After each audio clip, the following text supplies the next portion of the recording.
Eh bien, c'est parti.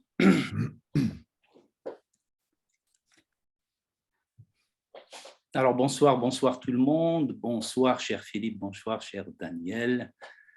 Alors, c'est un plaisir de recevoir tout ce monde et c'est un plaisir de vous recevoir pour ce premier webinaire sur le groupe ALM, Action Learning Maroc, par rapport à cette thématique qui est sur justement l'Action Learning et par rapport au coaching d'organisation. Alors, je vais vous demander, s'il vous plaît, juste de couper vos micros. On va les ouvrir juste à la fin.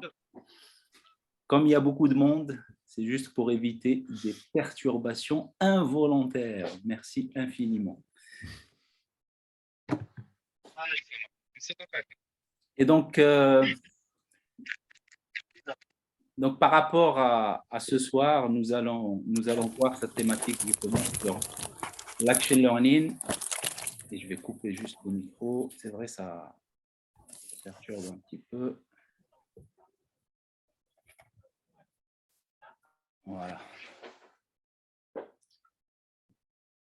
Excellent. Donc, avant de rentrer dans le vif du sujet pour parler justement de la thématique sur Action Learning, j'aimerais juste d'abord présenter l'objectif d'ALM, Action Learning Maroc.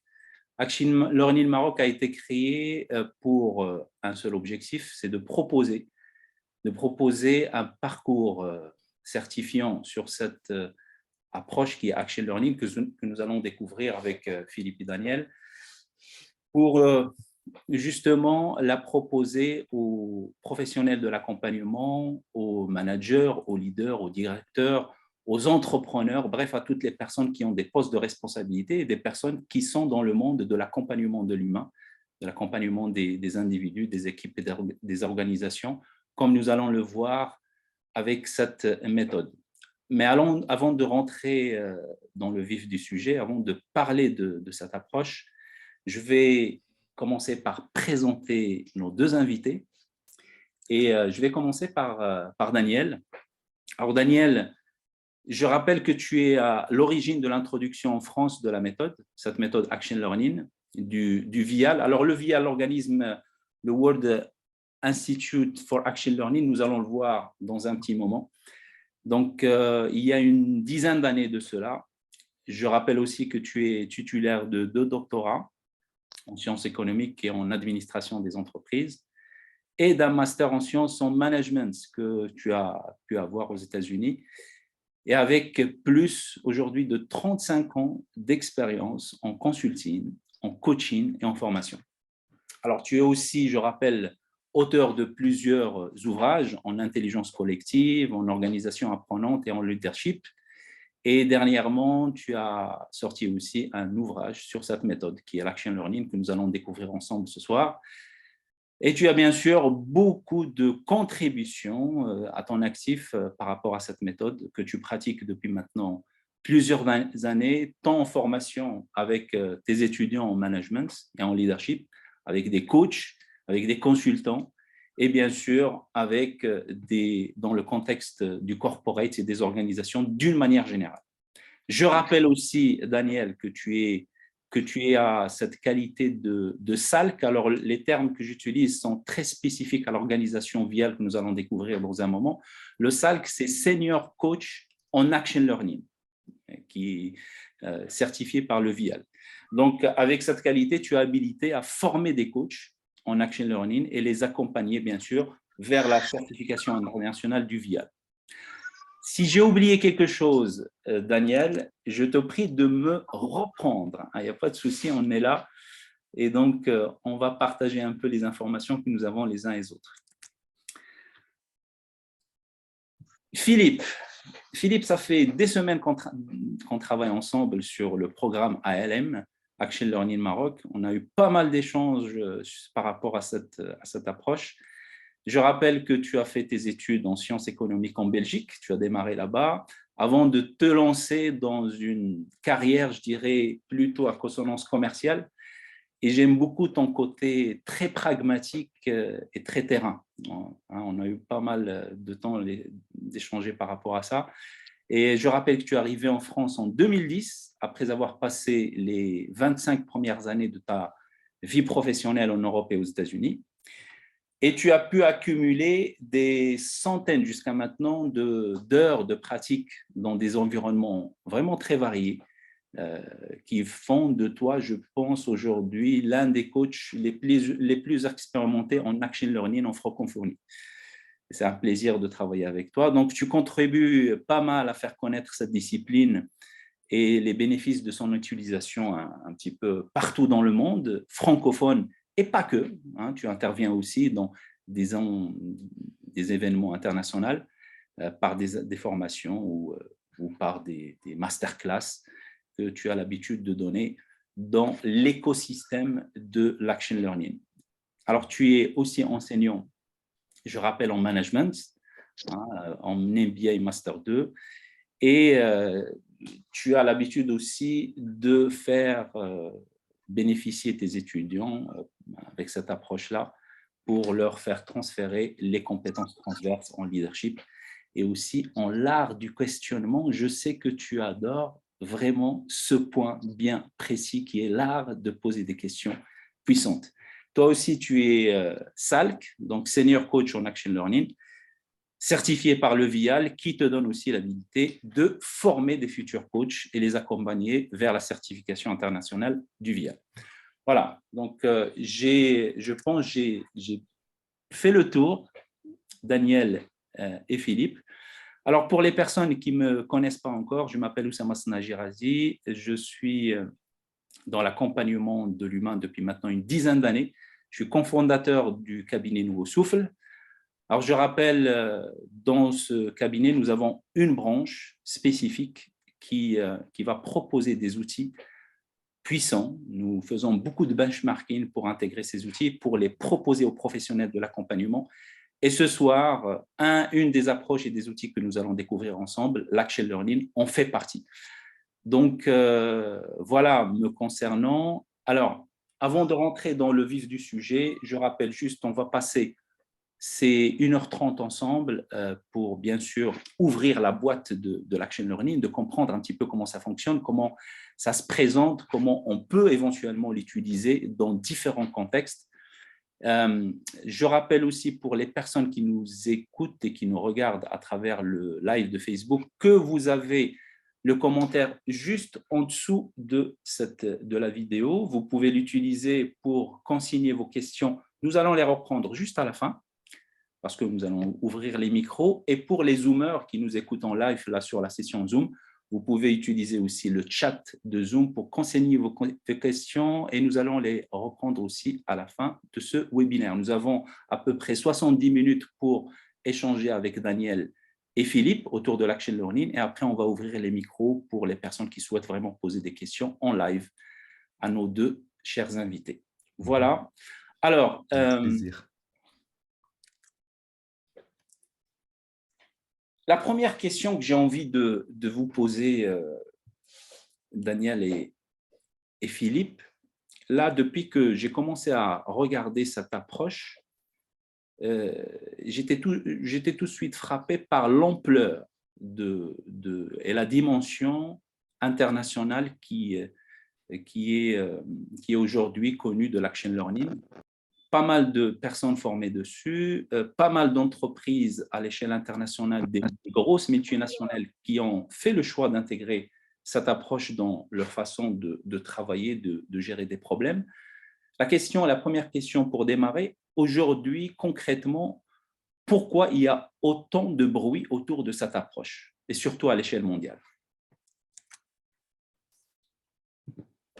Philippe, Daniel. Alors, c'est là où on va s'accorder, Daniel et moi, parce qu'on va vous faire des doubles réponses ou des réponses complémentaires, plutôt. Daniel, est-ce que tu nous entends? Tu es là? Alors, je vais juste lui demander de réactiver son… Voilà. Ah, ok. Voilà, Daniel, Voilà. Daniel nous a rejoint. Il me semblait bien que il avait disparu quelques secondes là. Donc, pourquoi on parle de plus en plus de l'action learning dans le monde francophone? Est-ce qu'on peut résumer ta question de cette manière-là? Dans le monde francophone ou dans le monde d'une manière Au plan générale, international. c'est un phénomène que j'ai remarqué qu'il est vraiment international. Oui. Pourquoi on fait autant de bruit autour de cette approche? C'est assez impressionnant quand même. Vas-y, Daniel, vas-y. Oui, je crois que, en fait, derrière l'action learning, il y a un petit peu une révolution managériale qui se cache. Je crois que c'est une des caractéristiques de cette démarche qui s'oppose par bien des aspects, je dirais, aux doctrines de management classiques. Voilà, où toute, je dirais, la créativité, l'intelligence se trouvent au sommet de la hiérarchie. Et je pense que la révolution qu'apporte l'action learning, c'est que l'intelligence, elle est partout dans une organisation et que la meilleure façon, je dirais, de la faire éclore et de la répandre, c'est justement à travers l'art du questionnement. Alors ça, c'est le premier élément. Le deuxième élément, je crois que ça tient aussi un petit peu à l'histoire, à l'historique de l'action learning. Je résume rapidement, qui a été une méthode qui a été inventée donc, par un Anglais, Reginald Revans, dans les années 1900, fin des années 1930, en Grande-Bretagne, parce qu'il avait effectivement des problèmes complexes. Il s'était aperçu que en réunissant des personnes complètement différentes, souvent qui ne connaissaient rien au sujet, mais qui se posaient mutuellement des questions, on trouvait très rapidement des solutions à des problèmes complexes. Et ensuite, cette méthode a été reprise par cet Américain, donc le professeur Mike McQuart, qui a complété, enrichi la méthode, notamment en introduisant le coach. Et le professeur McQuart, qui était professeur donc, à l'université George Washington, avait, je dirais, des étudiants qui venaient du monde entier et qui ont été, je dirais, un peu les premiers apôtres, si j'ose dire, de l'action learning, et notamment vers l'Asie, puisque aujourd'hui, c'est dans cette zone géographique peut-être que l'action learning est le plus développé. C'est le Japon aujourd'hui où l'action learning est le plus pratiqué. Il y a plus de 100 coachs formés au Japon à cette méthode, en Chine et dans d'autres pays, etc. Voilà, je ne veux pas être trop long, mais j'essaye de répondre à la question qui a été posée sur un petit peu ces deux dimensions, une petite révolution managériale derrière et puis l'histoire du réseau international. Très bien. Et puis, je compléterai ça par ce côté pratico-pratique, celle qu'on aperçoit aussi sur le terrain. Daniel a mentionné l'histoire. On est à 82 ans aujourd'hui. Si ce n'était pas une méthode puissante, eh bien c'est simple, elle aurait déjà disparu. On n'en parlerait pas. En 2005, Business Week, qui est maintenant la revue Bloomberg, avait cité l'action learning comme la méthode managériale la plus puissante des 100 dernières années.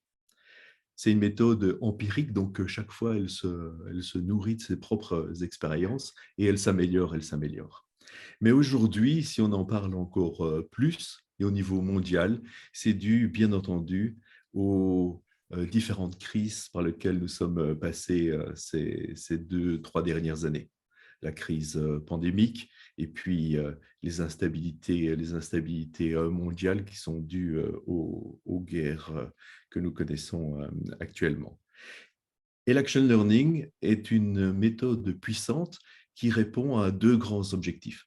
C'est deux en un. C'est d'apporter de la performance et en même temps aussi de résoudre des problématiques complexes.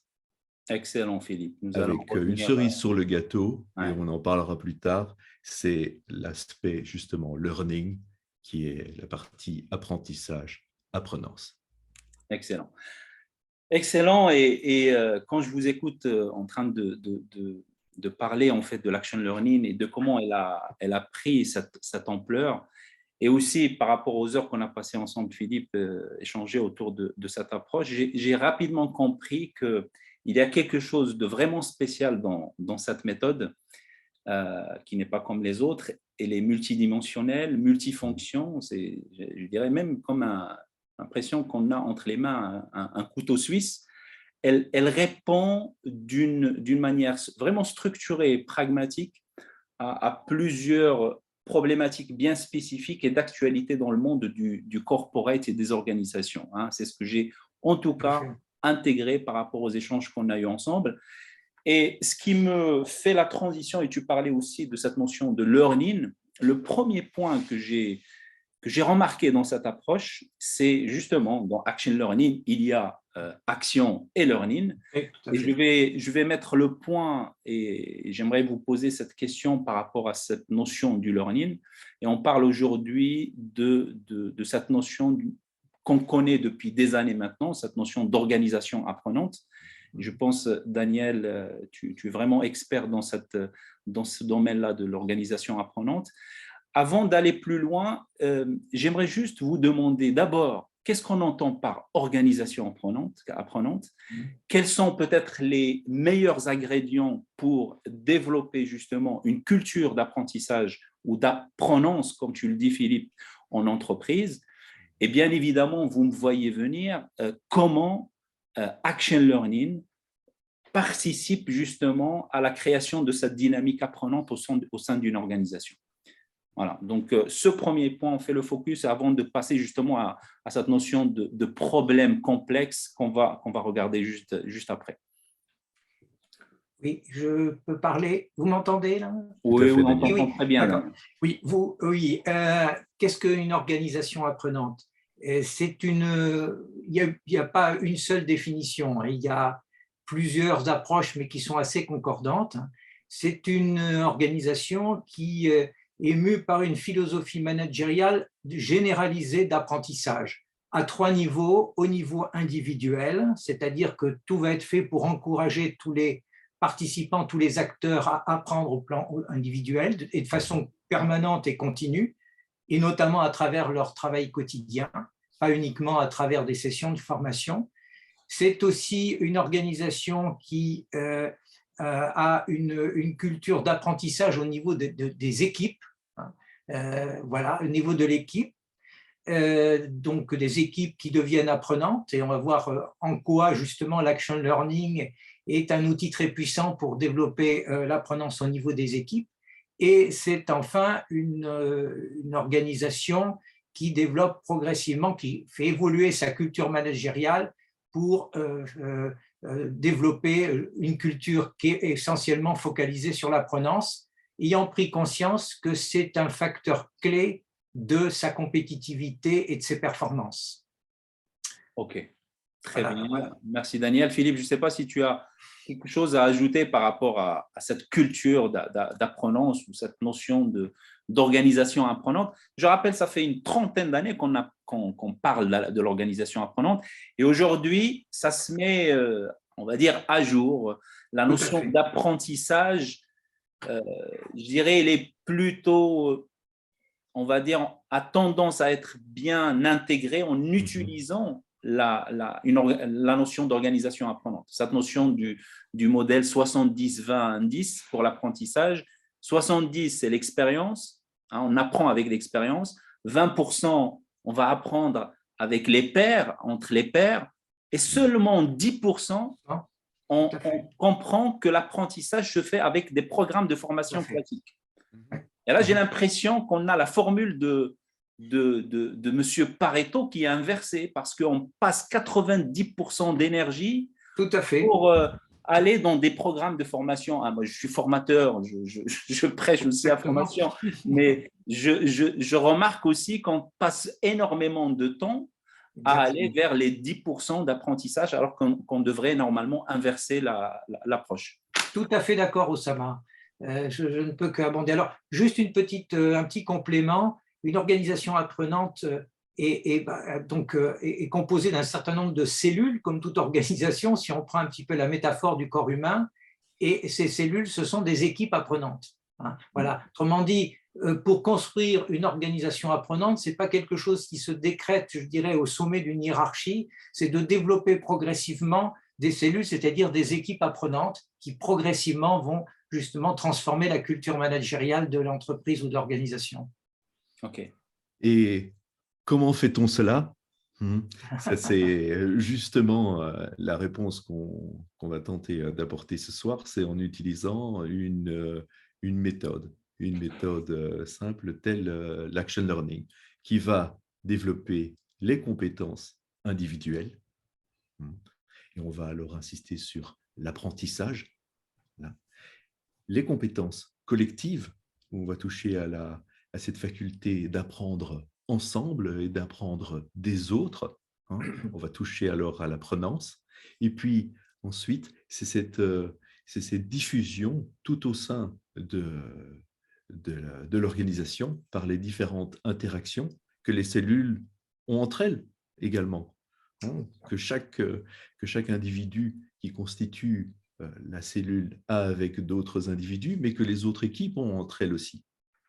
Et puisqu'on préconise aujourd'hui de plus en plus, et l'action learning est une réponse fantastique, et j'ai envie de dire aussi super simple pour ça, pour favoriser justement les communications et le travail transverse.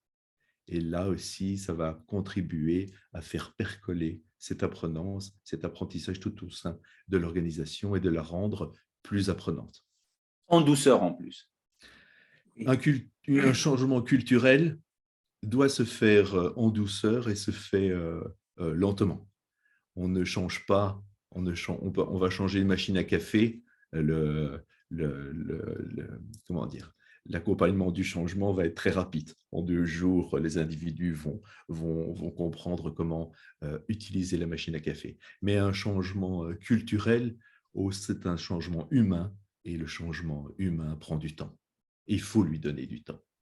En tout cas, ce que j'ai compris, Philippe, avec Action Learning, il y a cette notion d'apprenance qui se met très, très vite dans l'organisation, au sein des individus, des équipes et de l'organisation, et ça se diffuse très simplement. Maintenant, la question que je vais vous poser, qu'est-ce qu'on apprend justement quand on démarre un programme en Action Learning dans une organisation? Quelles sont ces compétences ou quelles sont les choses qui vont être diffusées à la fois au sein des individus, au sein des équipes, au sein de l'organisation? C'est quoi on a vu, il y a le contenant, c'est la notion d'organisation apprenante, mais le contenu, c'est quoi? Alors, je peux répondre? Oui. Là aussi, on retrouve un petit peu les 3 niveaux. C'est-à-dire qu'on apprend au plan individuel, on va développer des compétences, notamment des compétences, je dirais, qu'on appelle en anglais les soft skills, des compétences douces, des compétences humaines, de communication, de leadership, etc. Donc ça concerne chacun des participants à la session, au groupe. Voilà, on apprend aussi collectivement. Il y a un apprentissage collectif, c'est-à-dire comment on va travailler mieux et plus efficacement ensemble, comment on va ensemble, par une réflexion qui suit ces principes-là, être plus créatif, plus innovant, et en même temps apporter une satisfaction à tous les participants. Donc ça, c'est, je dirais encore une fois, le niveau de l'équipe, du groupe. Et puis, il y a aussi un 3e niveau qui est celui de la contribution à l'évolution, comme le disait Philippe tout à l'heure, de la culture managériale de l'entreprise. Parce qu'on voit bien qu'on est dans un schéma de réflexion collaborative, participatif, etc., qui effectivement représente un changement par rapport au mode de management hiérarchique traditionnel. Ok. Et on est toujours dans un mouvement réfléchi, puisqu'on touche là à l'andragogie, c'est-à-dire à l'apprentissage de l'adulte par l'action. Ça va durer 70 minutes. C'est ça. Allez, bien, écoute. C'est ça. Bien, écoutez, voyez, c'est intéressant. J'espère. Comment tu apprends individuel?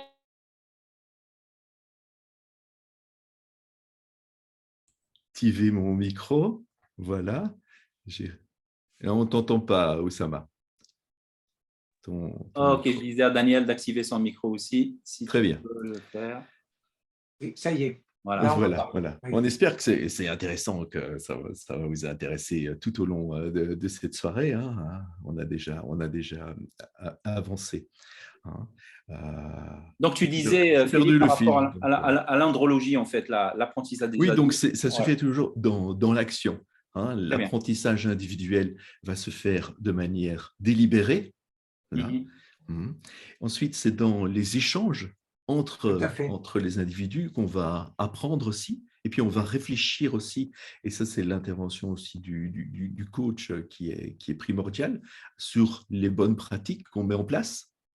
On va aussi apprendre du travail des autres. Et puis, on va aussi apprendre dans l'action.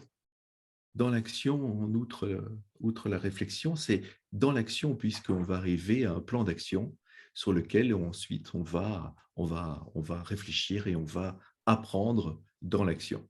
Excellent. C'est un point aussi très important. Quand, par exemple, il y a, sur un sujet un petit peu complexe, il y a plusieurs sessions d'action learning, la seconde session va toujours commencer par une réflexion sur qu'est-ce qu'on a appris des actions qui se sont déroulées depuis la dernière séance et du plan d'action qu'on avait décidé. Voilà. Donc, il y a aussi une réflexion très concrète, très pratique sur effectivement qu'est-ce qu'on a réussi, qu'est-ce qu'on a moins bien réussi et pourquoi et comment, etc. Voilà. Et sur le terrain en plus. Et sur le terrain. Et sur le terrain, bien sûr. Oui. Et donc là, concrètement, on a fait la démonstration d'inverser et de retrouver la loi de Pareto. Là, on fait les 90% concentrés sur l'apprentissage par l'expérience et l'apprentissage avec les pairs. Bien sûr, ça n'empêche pas de faire de temps en temps des formations classiques. Bien sûr. La formation classique trouvera toujours sa place en entreprise, mais maintenant, on est en train de tendre de plus en plus vers cette notion effectivement d'organisation apprenante. Alors, je rappelle juste pour les personnes qui viennent nous rejoindre, vous pouvez consigner vos questions sur le chat de Zoom ou bien ceux qui nous regardent sur le live de Facebook en commentaire juste en dessous de la vidéo. Nous allons les reprendre juste tout à l'heure. Et puis, nous aurons l'occasion aussi d'ouvrir les micros pour que vous puissiez vous poser vos questions directement à nos chers deux invités, Daniel et Philippe. Alors, deuxième point qui était intéressant pour moi, et j'essaie un petit peu de retrouver le fil, on a parlé d'organisation apprenante, et puis tu as parlé aussi, Daniel, de problèmes complexes, et Philippe aussi, tu as parlé tout à l'heure de problèmes complexes, qui est aussi au cœur de cette approche Action Learning. Alors, juste avant de parler de comment, en fait, Action Learning propose des solutions pour répondre et pour trouver des solutions à des problématiques complexes, déjà, qu'est-ce qu'on entend dans le contexte d'Action Learning? Qu'est-ce qu'on entend par problème complexe avant d'aller plus loin? Oui. Alors, effectivement, ça mérite un petit éclaircissement parce que le terme de complexité est mis un petit peu à toutes les sauces aujourd'hui. Tout à fait. Un problème complexe d'une organisation, c'est essentiellement un problème qui touche plusieurs fonctions dans une entreprise. Un problème qu'on va qualifier souvent de transversal ou de transverse. Voilà. Et ça représente à peu près les 2/3 des problèmes ou des sujets que les entreprises ont à résoudre tous les jours, environ les 2/3. L'action learning ne s'applique pas quand il s'agit d'un problème ou d'un sujet qui relève d'une seule technique, si c'est un problème par exemple purement juridique ou purement comptable, voilà, qui nécessite une expertise dans ce domaine-là, l'action learning ne s'appliquera pas dans ce cas-là. Donc, j'ai bien fait de bien préciser ce que c'est que cette notion de problème complexe, effectivement. Oui, puisque lorsqu'on fait face à un problème technique, on prend le mode d'emploi et on a la réponse. Le mot complexe, si on en fait une définition, dans ce cadre-là de problématique complexe, c'est qui offre plusieurs solutions possibles. OK. Et parfois même les solutions dont on ignore l'existence. Oui, et qui n'a pas de solution connue par avance. Voilà, tout à fait. OK, très très bien. Alors maintenant, bon, avant d'aller encore plus loin, parce que là, on peut passer des heures, là, c'est très passionnant cette thématique d'action learning. Je disais tout à l'heure, c'est un couteau suisse, on a plein de trucs dans un seul point. Comment Action Learning offre justement un contexte pour commencer petit à petit à donner cette possibilité de trouver des solutions à cette notion de problème complexe? Comment on s'organise? Oui, alors là, comme on l'évoquait tout à l'heure, il n'y a pas de grande théorie, c'est une démarche empirique qui s'est construite progressivement et sur la base de plusieurs maintenant dizaines d'années d'expérience. Voilà. Et donc, il y a une méthode qui est aujourd'hui structurée avec plusieurs phases et surtout avec un rôle très important du coach, sur lequel on va revenir en détail On va revenir tout tout à l'heure. à l'heure. Ouais. Voilà, hein, et qui permet, je dirais, d'assurer pratiquement à 100% la réussite de la mise en œuvre de cette méthode. Hein, il ne faut pas trop s'en écarter. Au début, ça paraît quand même peut-être un petit peu rigide, etc. Mais l'expérience montre que si on s'écarte très vite, il y a des dérapages et la méthode n'a plus sa même efficacité. Ok. C'est ça, c'est sa puissance. Sa puissance est issue de la méthode. Et aujourd'hui, lorsque je rentre dans des organisations, qu'elles soient moyennes ou très grandes, il y a cette demande de légitimité, cette demande de qualité qui est offerte par une méthode. On va préférer avoir une méthode parce qu'on sait où on va, plutôt que des méthodes beaucoup plus essayistes, là, où les résultats ont une faible teneur dans le temps. Les ateliers récréatifs sont passés de mode, ici en France en tout cas. C'est ce que les managers demandent. On veut de la performance, du résultat, parce qu'on a fait face à des crises là, et on ne peut plus se permettre de perdre du temps. Et d'où la notion de méthode, comme tu dis, Philippe, elle est très importante. La méthode structure un petit peu le débat, pose le cadre. Tout à fait. Comme tu disais, Daniel, même si au début, on a l'impression qu'on est en train de naviguer dans un cadre très restreint, mais on peut trouver aussi sa liberté dans le cadre. Bien sûr. Tout à fait, tout à fait. Ok, on va passer au point suivant par rapport à quelque chose qui était très intéressante quand j'ai commencé un peu à regarder cette approche-là, et on en a discuté à plusieurs reprises, Philippe, c'est cette notion de sécurité psychologique. Alors, je rappelle que cette notion-là, elle est très importante, on en a déjà parlé pour développer justement une équipe hautement performante. D'ailleurs, je pense que le premier rapport qui est sorti, c'était celui de Google en 2016, un projet qu'ils appelaient Aristote.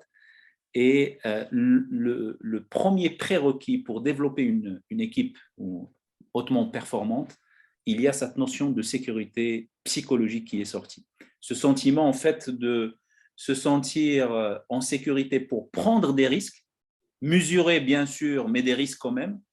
Et je peux aussi me tromper, je peux aussi faire des erreurs et en même temps me sentir soutenu par les membres de l'équipe pour aller éventuellement plus loin. Alors, comment justement Action Learning répond à cette notion de psychologie, safety ou sécurité psychologique pour développer des équipes hautement performantes? Alors, je crois que ce qu'il faut préciser dès le départ, c'est que pour répondre à cette question, Oussama, il faut évoquer le rôle fondamental du coach, parce que c'est le coach qui va créer le contexte adéquat pour la mise en œuvre opérationnelle de la méthode. Et il y a tout un travail, je dirais, un petit peu en amont des sessions d'action learning du coach qui est absolument fondamental pour que la session puisse se dérouler dans de bonnes conditions avec une bonne efficacité et pour créer justement ce climat de sécurité psychologique des participants, avec la confidentialité, avec aussi la bienveillance, l'écoute active. Voilà, il y a un certain nombre de principes sur lesquels on doit insister et aussi sur le fait qu'on doit avoir au moins au départ dans une organisation que des personnes qui sont volontaires. Il ne faut absolument pas obliger des gens à participer à une section d'action de learning s'ils ne sont pas volontaires. Voilà, c'est la source de problème. Voilà. Mais généralement, il y a toujours des volontaires au départ, et puis après, ça fait un peu tache d'huile parce qu'on en parle autour et d'autres ont envie de connaître, de découvrir et de participer. Voilà, mais encore une fois, on reviendra peut-être un peu plus en détail. Le rôle du coach est absolument essentiel à ce niveau-là. Tout à fait. Je ne sais pas, Philippe, si tu veux ajouter quelque chose par rapport à ce point, parce que je sais que c'est un point difficile de suivre Daniel tant il est précis. Et parce qu'on touche déjà au leadership aussi et à ses compétences en leadership.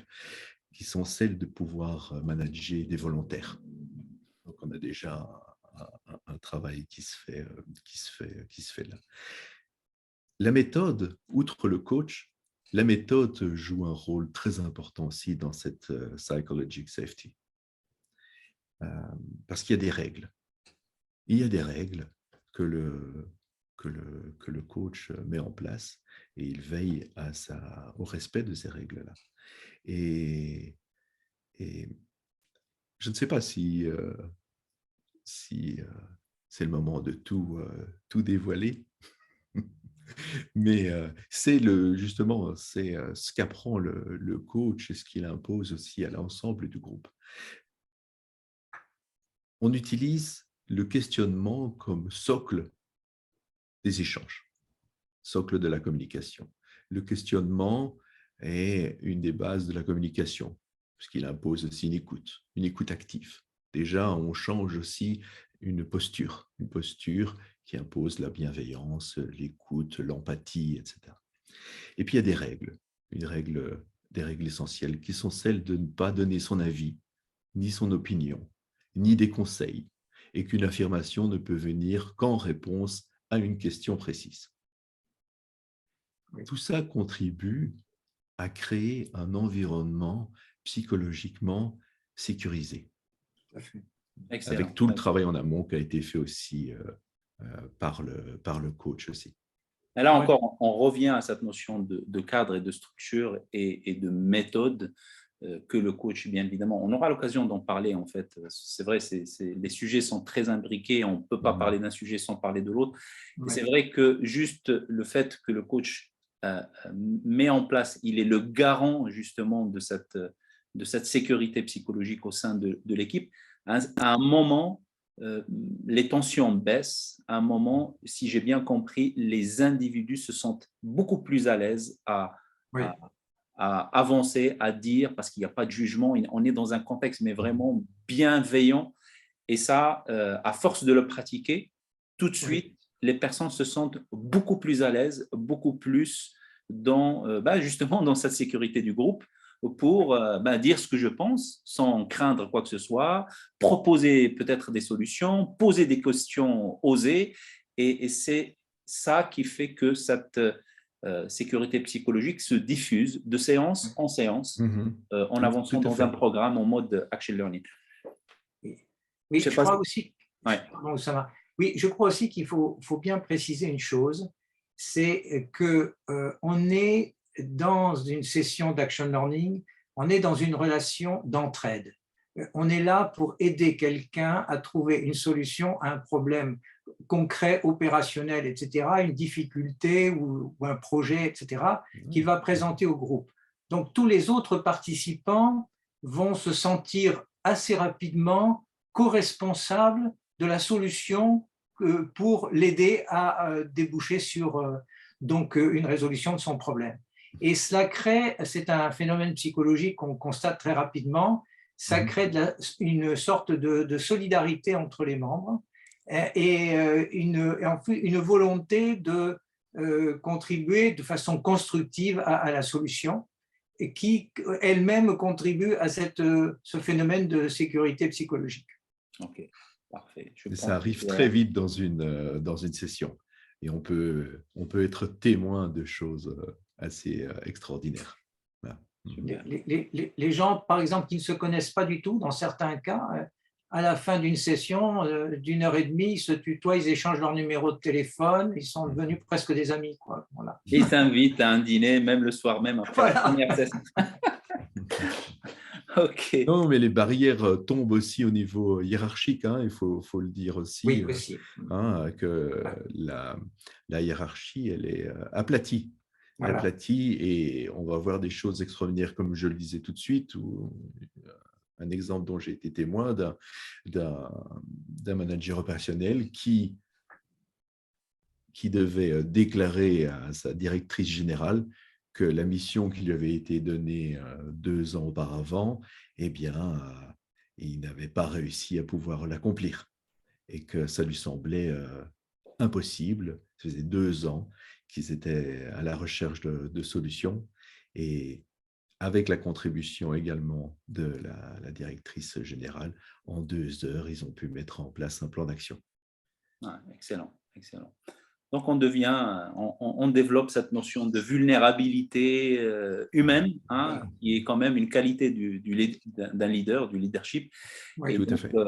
Grâce à cette sécurité psychologique, effectivement, on arrive à travailler très vite et c'est pour ça que peut-être aussi les solutions arrivent très vite parce qu'on enlève cette couche du stress, cette couche des biais cognitifs qui sont là et ça avance dans le sens de la solution. Très bien. Alors, on avance. Là, on découvre pas mal de choses, hein. Le couteau suisse, je suis en train de regarder les différentes facettes du couteau suisse qui est Action Learning. Alors, un point qui est important et aussi le point sur lequel on a annoncé aussi la thématique de ce soir, on ne peut pas parler de Action Learning sans parler de coaching d'équipe et d'organisation.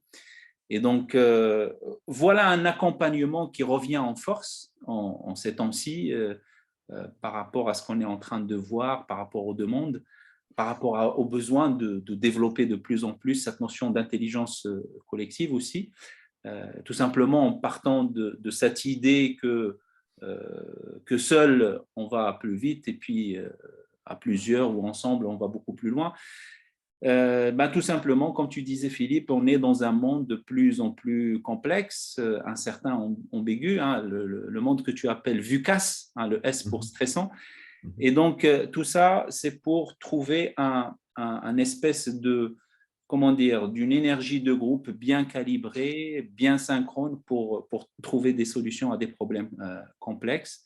Alors, je voulais juste vous poser cette question à vous deux par rapport à cette notion de coaching d'équipe et d'organisation. Déjà, un retour d'expérience, comment ça se passe là-bas chez vous en France? Juste pour avoir une idée, est-ce que ce type d'accompagnement aujourd'hui, on va dire, les donneurs d'ordre sont très explicites par rapport à ce type d'accompagnement?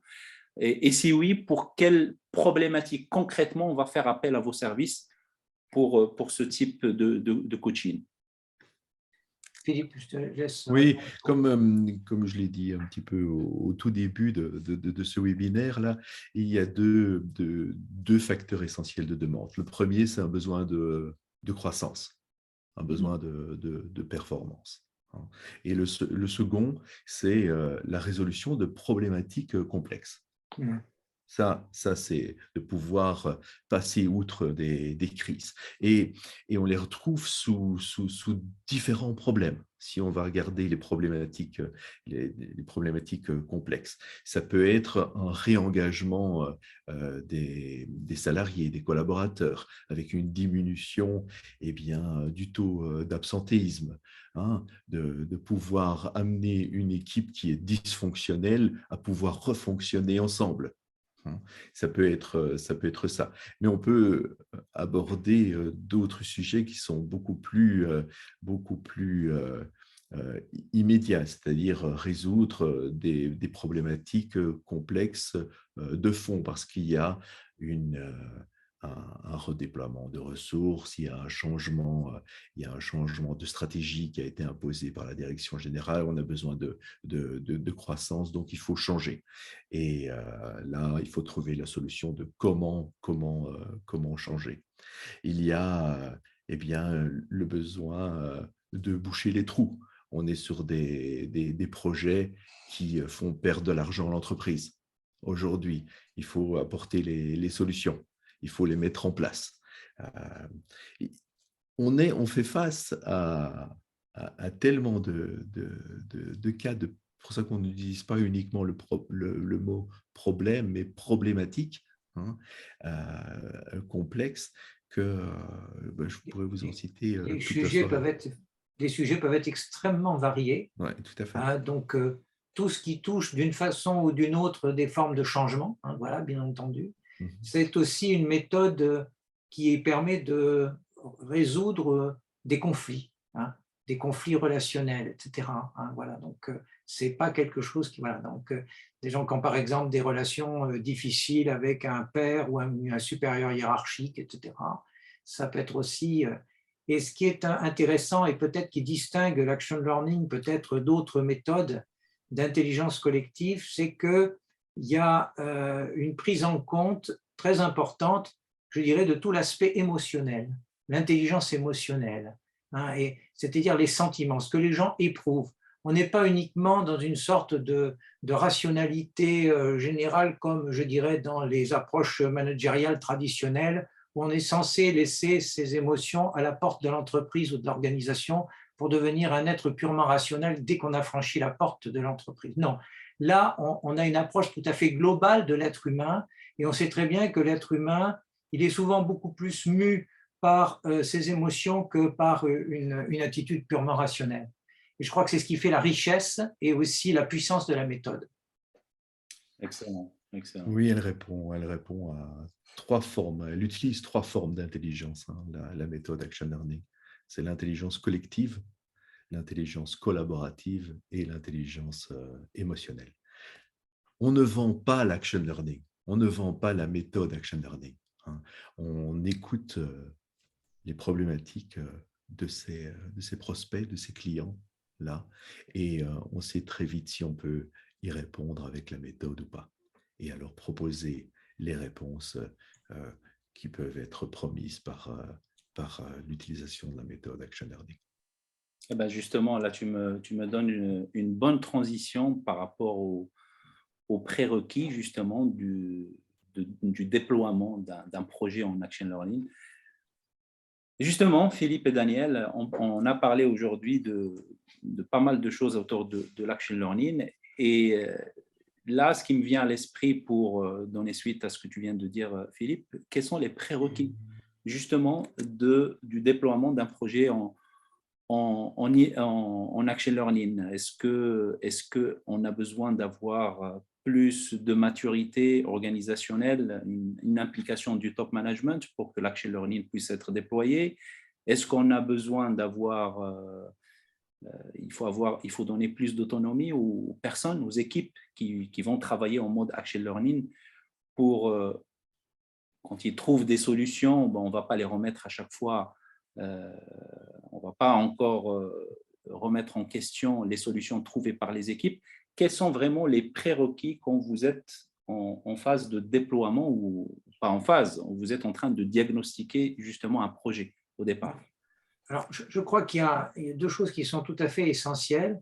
Au départ, naturellement, c'est de bien expliquer un petit peu la démarche et d'avoir le support du top management, parce qu'il est évident qu'on ne peut pas aller à rebours et qu'il faut au moins que le top management ait envie d'essayer la méthode ou de la découvrir, ce qui peut être fait à une échelle réduite d'abord et puis ensuite étendu au sein d'une organisation. Il faut d'abord convaincre naturellement en haut lieu. Ça, c'est, je pense, un prérequis tout à fait important. Après, je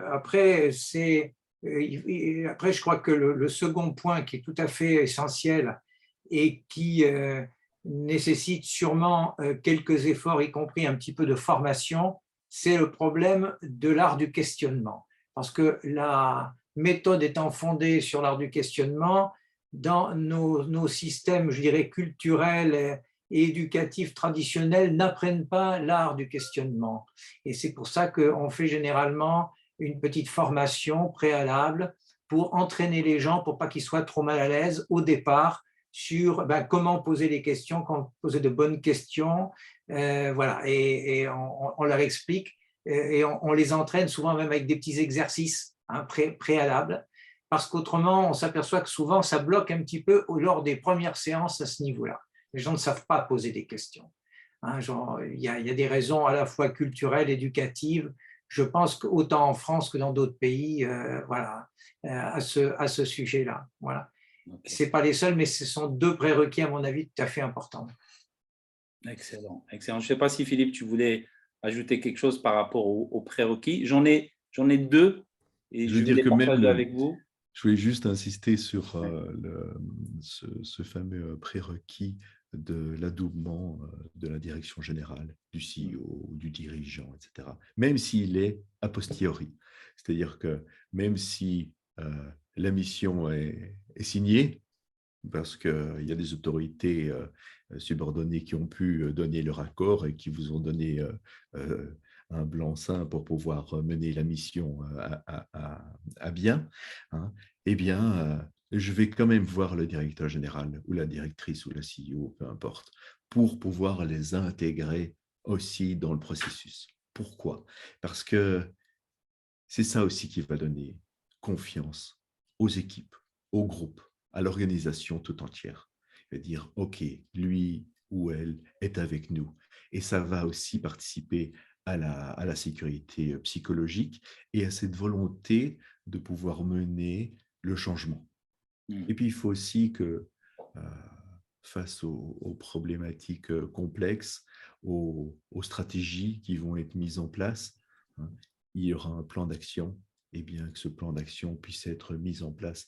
Et celui qui demande de l'aide, qui porte ce projet, doit avoir l'autorité aussi de pouvoir le mettre en place. Sinon, ça n'a pas de sens. Parfait. Et on veut, dans ce rôle-là de coach, aller chercher eh bien, tous les oui. C'est du bon sens tout ça, parce que là, on parle de résolution de problèmes et une équipe qui est en train de travailler pendant des séances en mode action learning, quand elle arrive à trouver des solutions, l'idée, c'est qu'au moins, il y a une implication du top management qui regarde un petit peu tout ça et qui soutient justement les équipes qui travaillent en mode action learning. Ça, c'est, je pense, important. Il y avait un point que j'ai aussi remarqué par rapport aux prérequis, c'est qu'on a besoin d'un problème urgent. C'est-à-dire, si je n'ai pas de problème, si c'est juste quelque chose sur laquelle je suis en train de… Oui, ça peut être un objectif sur 3 ans, 4 ans, 5 ans.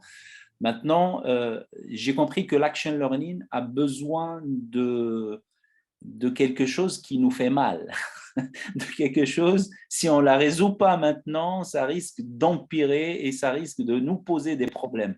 Et donc, le meilleur projet, enfin, ce que j'ai compris en mode action learning, c'est un projet qui travaille sur une problématique concrète et urgente. On a besoin de trouver des solutions à ce problème. Est-ce que alors, c'est vrai. Ouais. C'est vrai, Oussama. C'est vrai qu'effectivement, une certaine urgence permet peut-être de stimuler la réflexion des participants. Hein. Voilà, et ça facilite un petit peu les choses. Hein.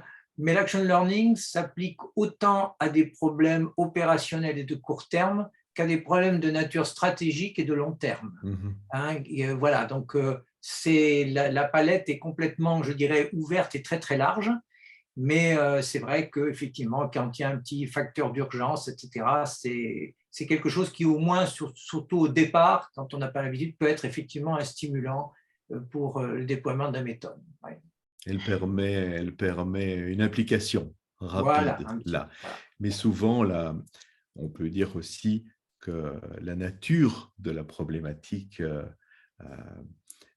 est différente à chaque session. Elle peut être simple et compliquée, comme elle peut être compliquée et complexe déjà.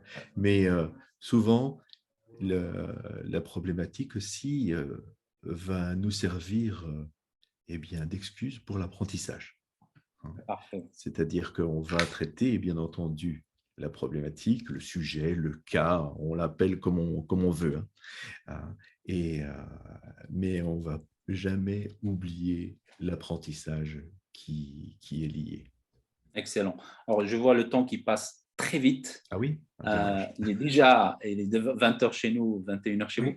Je vais juste vous poser on a parlé tout à l'heure, l'élément principal dans l'action learning, c'est justement le coach. Le coach, il joue un rôle extrêmement important dans cette méthode. Alors, la question que je vais vous poser, c'est aussi quel est le rôle du coach et puis après, comment on peut devenir coach en action learning.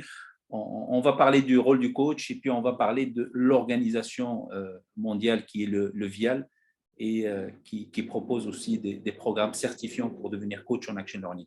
Quel est le rôle principal justement d'un coach dans cette approche, dans cette méthodologie? Oui.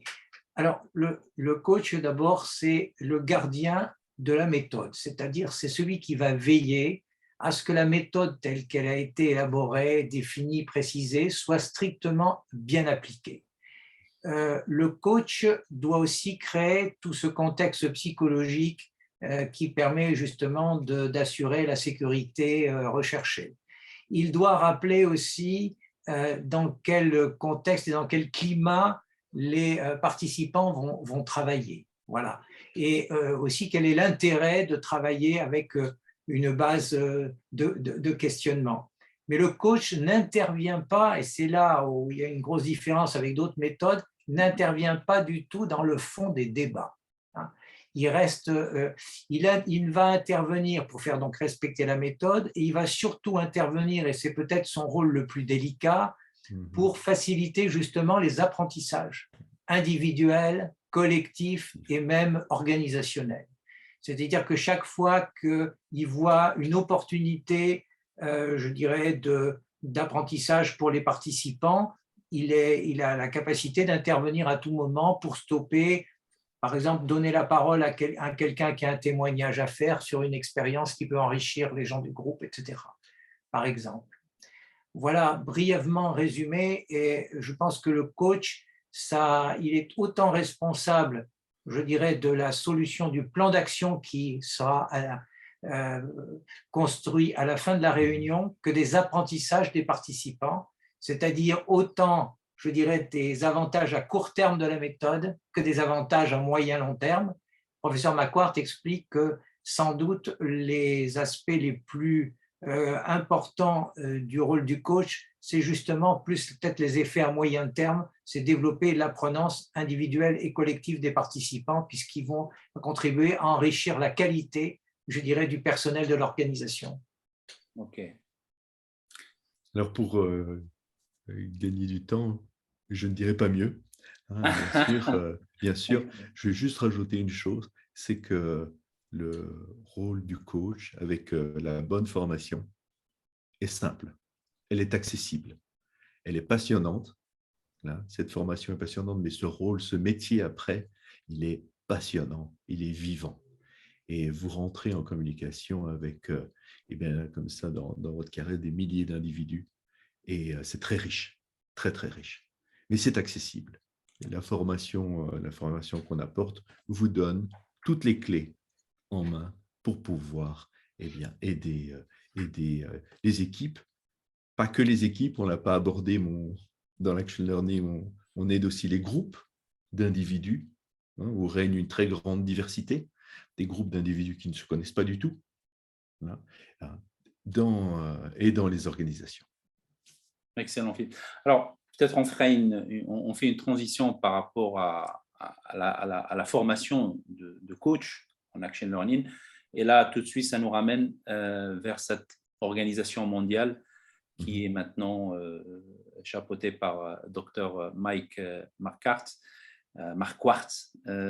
L'idée, c'est comment ça se passe, cette organisation, quel est son rôle par rapport à cette certification et comment aujourd'hui on peut se certifier pour devenir coach en Action Learning du World Institute for Action Learning, du VIAL, parce que je pense qu'il y a, si j'ai bien compris, plusieurs variantes et d'écoles dans le monde d'Action Learning. Là, on est en train de parler du VIAL. Donc, un mot sur le VIAL et un mot sur la certification que propose le VIAL à travers le monde.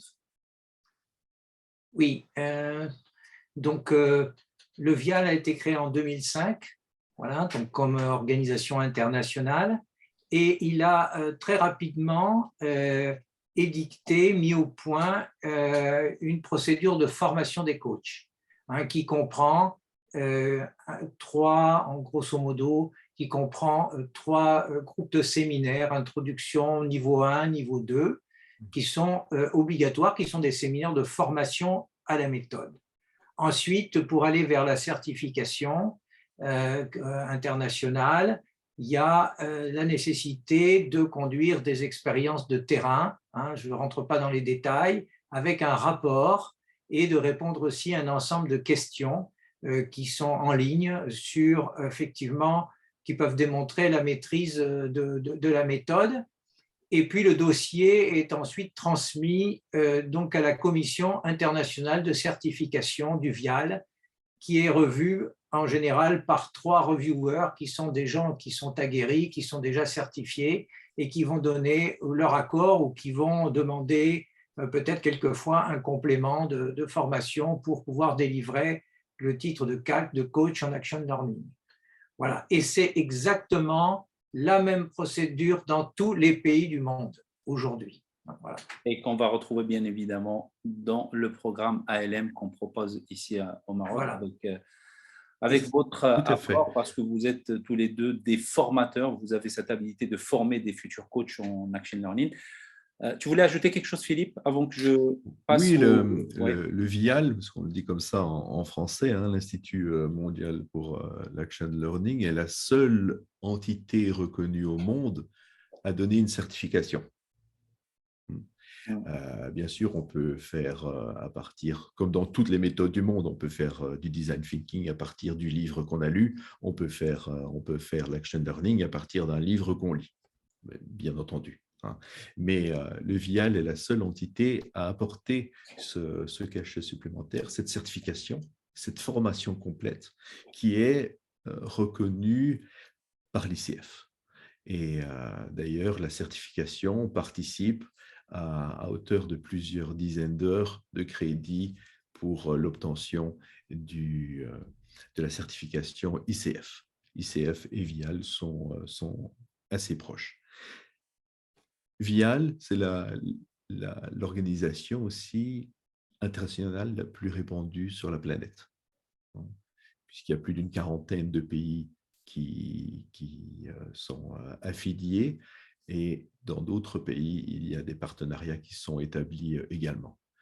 On pratique l'Action Learning VIAL au Brésil, en Australie, à Taïwan, en Corée, au Japon, aux États-Unis, en Amérique, en Inde, en Afrique du Sud, partout. En Pologne, en Italie. Enfin bon, on va s'arrêter là. Donc, vous faites partie aussi, là, quand vous êtes formé et certifié par le VIAL, d'une entité mondiale qui a cette visibilité et qui vous offre alors accès à des milliers de ressources. Excellent. Alors, je pense qu'on a fait le tour. En tout cas, il y a tellement de choses intéressantes à dire par rapport à cette méthodologie, par rapport à Action Learning. On pourra passer des heures à parler, à discuter autour de ça. On aura l'occasion, bien évidemment, de programmer d'autres webinaires autour de Action Learning. Là, il nous reste encore… septembre. Voilà, exactement. Il nous reste encore quelques temps. On va ouvrir les micros pour les personnes qui souhaitent poser des questions en direct à Daniel et Philippe. Donc, la parole est à vous, mesdames et messieurs. La première question est toujours pétillante, mais… Je peux me lancer si tu veux, c'est Snaji. Avec grand plaisir. C'est qui Alors, juste… C'est Kamal. Voilà, c'est Kamal. Okay, c'est Kamal. Je vais essayer d'être bref. Merci beaucoup pour la richesse des interventions de nos séminaristes. J'ai envie de… C'est quoi la différence entre cette méthode et le co-développement? Je vois qu'il y a beaucoup de ressemblances entre les deux. C'est une très bonne question. Voilà, donc c'est ça ma question. Très bien. Alors, Adrien Payette et Claude Champagne, qui sont les pères du co-développement au Québec, ont créé cette méthode à partir de l'Action Learning. Donc, c'est en 1993, 94 qu'on peut dire que les fondements du co-développement se sont dessinés. Adrien Payette avait été auparavant 15 ans un coach en Action Learning. Et en fait, ils l'ont d'une certaine manière simplifié et francisé pour pouvoir le diffuser ensuite à Québec et puis ensuite en France principalement. Donc, le co-développement, c'est un petit peu l'enfant de l'action learning. L'enfant qui a sa propre destinée maintenant. Hein, il y a d'autres méthodes qui sont issues de l'action learning qui est la plus vieille à être modélisée, hein, puisqu'elle date de 1936. On peut effectivement aller chercher le design thinking et trouver une parenté avec ça. La méthode Palo Alto et trouver une parenté également. Ou le Skunk Works et trouver une parenté. De toutes les méthodes, puisque j'ai été formé au développement également, de toutes les méthodes, c'est l'action learning qui est la plus large, la plus systémique, qui répond de manière transverse là, aux besoins des organisations aujourd'hui. J'espère que ça répond à votre question. C'est quand même… Oui. Ça Sans répond. rentrer dans tous les détails, Ouais. sans rentrer dans tous les détails, parce qu'il y a beaucoup de différences entre le sur la méthode en tant que telle après, oui. Oui, que le co-développement et l'action learning du VIAL, je précise bien. On peut insister sur déjà un point, c'est le rôle de l'animateur, la différence entre le rôle de l'animateur du co-développement et le rôle du coach en action learning, qui sont très différents. Hein. Et puis aussi l'exclusivité de la réflexion en termes de questionnement qui est la caractéristique de l'action learning et qui n'est pas du tout le cas du co-développement où les participants peuvent être dans des rôles de consultants, de conseillers, de donner des opinions, ce qui n'est absolument pas le cas dans l'action learning. Et il y a encore plein d'autres différences, je n'insiste pas là-dessus. Super, merci beaucoup. Merci beaucoup. Merci Daniel Philippe pour ces précisions. Une autre question qui veut se lancer? Sinon, je pense que j'ai une question là sur le chat de Zoom. Bonsoir. Bonsoir. Bonsoir, si Youssef. Allez-y. Très heureux de découvrir ce que c'est que l'action learning. Alors, évidemment, j'ai pratiqué des méthodes d'intelligence collective. J'ai animé des ateliers pour pouvoir faire émerger, je dirais, à la fois l'intelligence individuelle, mais dans un cadre collectif. Je dirais, je vois des relations entre cela et ce que j'ai pu pratiquer moi-même en atelier au sein des entreprises. Alors, ma question, c'est que j'ai bien compris qu'il s'agissait ici d'une méthode structurée, de quelque chose qui va, je dirais, mettre en place un cadre pour ne pas dévier, pour ne pas sortir de l'objectif de cette méthode. Et tout cela est très heureux. Ma question, pour faire bref, combien dure une formation de coach en action learning et qu'est-ce que ça coûte? Puis, je te laisse répondre. Très bonne question, si Youssef. Alors, en termes de nombre de jours, le programme, en tout cas, qu'on a, il y a les fondations qui sont très claires partout dans le monde, comme me rappelait tout à l'heure Daniel, pour devenir calque du VIAL, c'est-à-dire Certified Action Learning Coach, on a besoin de passer un certain nombre de séminaires, 2 fois 2 fois 2, je pense, 6 jours. 3 séminaires en Voilà, tout pour la certification. 3 séminaires pour la certif. Alors, par contre, ce qu'on a préparé pour le programme Maroc, c'est quelque chose c'est un peu différent, pas différent en termes de contenu, mais approfondi avec des modules. Bon, on a travaillé pas mal avec Philippe et on a sorti un programme de 11 jours. Le détail, il est dans un document qui explique vraiment chaque module et chaque niveau. Et par contre, le prix aussi va être annoncé très vite à partir de demain. Et d'ailleurs, j'en profite puisque vous posez la question. Toutes les personnes intéressées, je vais leur demander, s'ils le souhaitent bien évidemment, de se connecter dans le groupe Facebook ALM, AL Maroc. Je vais juste poster le lien sur le chat de Zoom. On poste dans ce groupe tout ce qui est autour du programme Action Learning Maroc qui donne la possibilité de se certifier au CALC. Le CALC, c'est le Certified Action Learning Coach du VIAL. Donc, c'est un programme de 11 jours et les tarifs vont sortir à partir de demain. Donc, voilà, et j'en profite pour mettre… Oui, parce que c'est un prix voilà, spécial. voilà, un prix, avec un tarif exceptionnel. Oui, c'est pour ça que pour le Maroc, c'est un prix de lancement. Voilà. Oui. Très bien, merci. Et c'est une formation de 11 jours, donc il y a 8 jours en présentiel, il y a une journée en distanciel aussi, plus aussi de l'accompagnement personnel.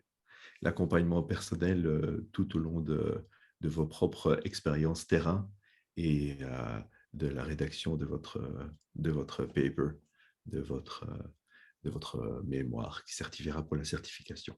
Exactement. Excellent. Et je rappelle que ce que tu disais, Philippe, ça donne 40 crédits ICF pour renouveler la… Alors, c'est 40 heures rien que la formation.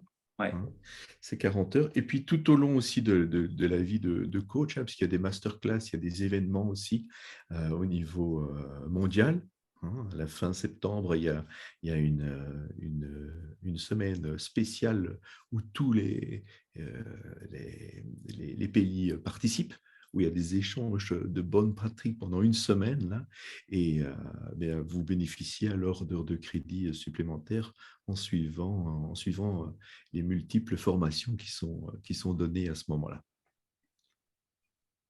Oui, le VIAL, c'est un ensemble de ressources aussi qui sont apportées aux futurs coachs. Hein. Effectivement, et ce que tu disais, Philippe, c'est que pour les personnes qui se mettent dans le processus de certification, ils ont accès aussi au portail du VIAL, le portail de VIAL qui est riche en ressources. Il y a énormément de business case, de choses, mais vraiment orientées pour développer la vie du coach en action learning et lui donner toutes les ressources pour se perfectionner dans cette pratique-là.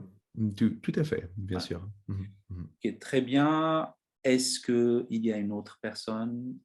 Moi, j'avais une petite question du coup pour compléter celle qui vient d'être posée. C'est par rapport justement au paper, au mémoire qui est à rendre suite au séminaire. Donc c'est après, à ce que j'ai compris, donc il y a ce séminaire. Derrière, il faut pratiquer un petit peu quand même en tant que coach. Et suite à ça, donc il y a ce paper à rendre. À quoi ça correspond? Qu'est-ce qu'il faut rédiger exactement et qu'est-ce qui va être à envoyer au VIAL, du coup, si j'ai bien compris, dans l'ordre du fonctionnement? À quoi ça correspond? Oui, il y a grosso modo, donc il y a un minimum de 2 expériences de terrain, voilà, complètement organisées par le futur coach. Et ensuite, il y a un rapport à faire qui fait entre 7-8 pages à peu près, en suivant un plan détaillé qui est donné. Hein, voilà. Il faut répondre à un certain nombre de questions et expliquer comment on s'y est pris, quels ont été les résultats, les difficultés rencontrées, qu'est-ce qu'on a appris pendant ces expériences de terrain, dans quelle direction on doit encore progresser, etc. etc. Voilà. Mais il y a un petit travail qui n'est pas quand même très difficile. Hein, voilà. Mais surtout qu'on est tout à fait guidé dans la rédaction. Hein, voilà. Oui, on sera là pour ça aussi. Voilà, et on est là pour ça, et puis pour aider effectivement les personnes. Ça fait partie de l'accompagnement personnel dont Philippe parlait il y a tout à l'heure. Et qui est intégré dans le programme. Voilà. Oui. C'est un moment de self-reflection aussi qui est très, très, très, très intéressant. Alors, toutes ces informations, on va les… Compris, Kevin. Pardon, Philippe. Je disais que toutes ces informations, on va les poster dans le groupe AL Maroc avec tout le détail pour l'inscription. Alors, l'inscription, on va passer par un rendez-vous pour voir un peu la motivation de la personne qui veut intégrer le prochain groupe qui vont être formés sur l'Action Learning, le premier groupe ici au Maroc, qui va être fait. On a posé les dates pour le 22 septembre prochain, donc 4 jours en intensif, en présentiel. C'est la première intervention de Philippe. Et puis, un mois après, c'est-à-dire le 20 octobre, on aura 4 autres jours, donc ça fait 8. Et puis, les 3 jours restants en distanciel, on va les programmer au fur et à mesure qu'on va avancer dans le programme. Donc, alors, j'ai d'autres questions rapidement et on va clôturer le webinaire. Le temps passe très, très vite. Oui, je fournirai un document sur le pourquoi devenir coach en action learning là, et comment on fait la différence avec les autres professionnels de l'accompagnement qui sont sur place. Très bien. Comment Alors, profiter de la puissance de cette méthode. Excellent. Alors, il y a des personnes qui posent la question, alors je n'ai pas leur nom, mais la question par exemple, est-ce que je suis débutant dans ce domaine de coaching, est-ce possible de bénéficier de votre formation? Tout à fait. Bien sûr. Bien sûr, bien sûr. Oui, il n'y a pas, il n'y a pas de prérequis, il n'y a aucun prérequis. Il y a des gens d'origine extrêmement diverses et d'expériences extrêmement diverses qui se forment à cette méthode. Donc, il n'y a pas de... C'est très ouvert au départ. Oui, oui, et qui bénéficient même de cette formation dans leur vie privée aussi. Ça dépasse même le cadre professionnel. Oui. Tellement c'est les soft skills qu'on travaille déjà pendant la formation. Ces compétences-là, elles vont avoir un impact dans votre propre vie. Excellent, excellent. Alors, j'ai une autre question. Cette méthode est-elle adaptée à l'animation de communautés agiles? C'est une question qui est posée dans le chat de Zoom. Est-ce que cette méthode est-elle adaptée à l'animation du communauté agile? Oui. Qu'est-ce qu'on entend par communauté agile? Oui, voilà, c'est des équipes agiles. Oui. C'est utilisé, on veut améliorer Scrum, on veut améliorer d'autres méthodes comme ça. Oui, toutes les compétences qui vont être apprises pendant la formation vont contribuer à améliorer encore ce rôle d'animateur. C'est pour ça que j'aime insister sur, toi tu as parlé de couteau suisse, j'aimerais dire même que c'est un outil transverse, systémique, hyper puissant, parce que après, eh bien, il n'y a plus de limite. Vous avez les bases pour pouvoir mener des ateliers de réflexion de diverses méthodes, que ce soit plus légères, plus complexes, en travaillant vraiment, par exemple, dans l'innovation, en faisant de la prospective sur signaux faibles, par exemple, aussi. Aller rechercher et réfléchir à ce que sera demain, à se propulser demain. Ce n'est pas uniquement que la résolution de problématiques présentes. Non, on va penser aussi à répondre à des besoins en clientèle, comme on fait dans le design thinking, à établir des stratégies commerciales.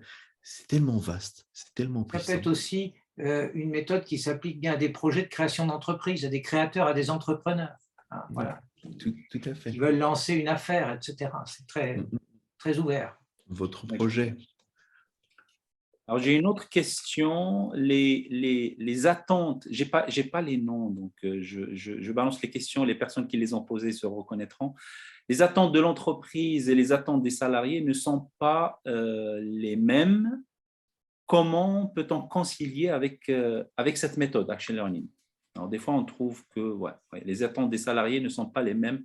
Ou peut-être, si j'ai bien compris, on n'est pas en accord avec… Ce qui compte, Oussama et cette personne, j'ai envie de vous dire, parce que je le vois sur le terrain, c'est que tout le monde y retrouve son compte. Là.